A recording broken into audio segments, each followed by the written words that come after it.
Високата смртност од COVID-19 се должи на големиот број коморбидитети што ги имаат пациентите, вели министерот за здравство Венко Филипче.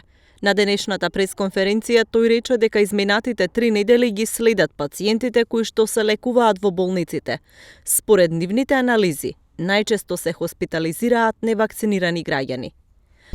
Од регистрираните смртни случаи, најголем дел се на возраст над 60 години, за огромен процент над 73% тие пациенти имаат хронични заболувања, и тоа диабет, хронични заболувања на кардиоваскуларниот систем, на белите дробови. Тоа што се приметува и се забележува дека навистина долго се лекуваат надвор од болнички услови и доаѓаат прилично касно со лоши параметри, со многу ниска сатурација. Изминатиот период видовме некои вести дека се проширија дека пациентите не се лекуваат по протокол. Дозволите да кажам дека тоа не е вистина.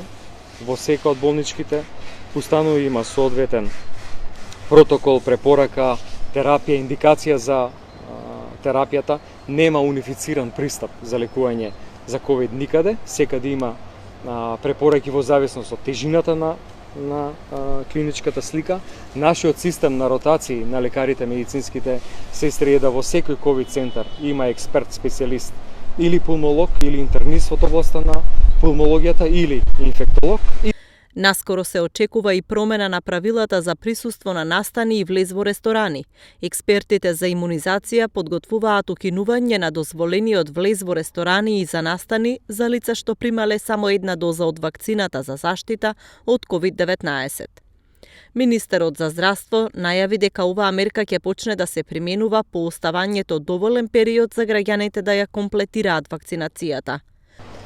Во некој временски период понатаму сигурно ќе се остави разумно време, да кажеме, најмалку 1 месец од сега натаму, како критериум ќе биде потребно да граѓаните се целосно имунизирани, не само прва доза, што значи дека ова само првиот чекор, но како што кажав, тоа ќе дојде после соодветна анализа на бројот на вакцинирани граѓани и тоа колку време е потребно да се прими и втората доза.